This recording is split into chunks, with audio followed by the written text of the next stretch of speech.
Hey guys, welcome back sa aking channel. So, another tutorial video na naman ang ating ituturo sa inyo ngayong araw na to. Pero bagong lahat, huwag kalimutan mag-subscribe and hit the notification bell all down below para naman ma-notify kayo sa ating mga susunod na videos. Ayun. So, gamit ng ating Android phone, alamin natin kung paano mag-load ng prepaid wifi gamit lamang ang ating Gcash account. So, nandito na tayo sa ating home screen.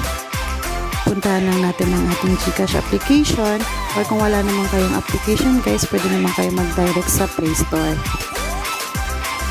Ayan na. Put your login code. And then, andito na tayo sa ating Gcash. Punta natin ang buy load. Enter our prepaid wifi number. And pinapi-paste ko lang siya guys. So, magni-next ka lang dito. And then, ay may mga option. May regular, may broadband, may roaming, international, pay TV, tsaka prepaid kit. Ayan, sa prepaid kit, meron dito super sale, 1P74.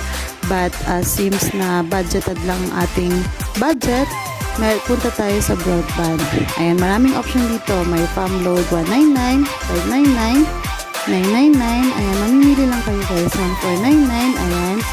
Ang favorite ko kasi dito is yung available for PLDT Home Wi-Fi. Yung 7GB super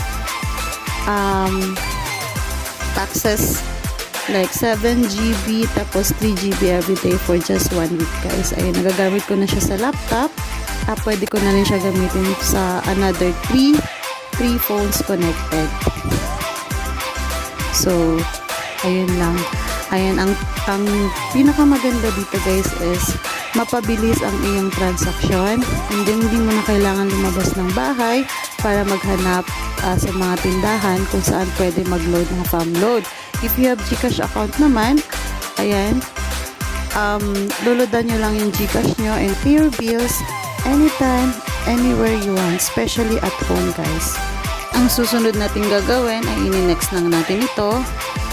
At ayun, click the pay and your transaction has successfully done guys. So, thank you for watching guys. Ayun, don't forget to comment down below, to subscribe, and to share it to your friends para naman makatulong tayo sa kanila. So, see you next vid. Bye-bye!